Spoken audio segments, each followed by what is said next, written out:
ఎందుకంటే శుక్రస్థానం వచ్చినప్పుడు గురుస్థానం శుక్రస్థానం రెండూ కలిపి మధ్య ద్వారం పెట్టుకోవచ్చు. తూర్పు ఆగ్నేయానికి సింహద్వారం పెట్టమని కాదు, అంటే మధ్య తూర్పు నుండి ఈశాన్యానికి పెట్టుకోవచ్చు సింహద్వారము, మధ్య తూర్పు నుండి ఆగ్నేయానికి సింహద్వారం వచ్చేటట్లుగా పెట్టకూడదు.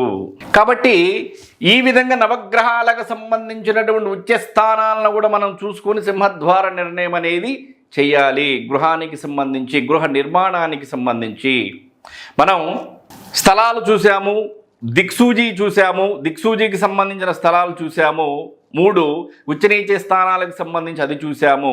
ఇప్పుడు వర్గులకు సంబంధించి చూద్దాము. వర్గులకు సంబంధించి గత వీడియోలో వర్గులకు సంబంధించినట్టు అన్ని విషయాలను కూడా చెప్పడం జరిగింది. ఆ వీడియోను కనుక మీరు చూస్తే వర్గులు అంటే ఏ వర్గు ఏ నామాక్షరం వారికి ఏ సింహద్వారం సెట్ అవుతుంది అనేటువంటిది వర్గు ప్రకారం క్లియర్గా చెప్పడం జరిగింది.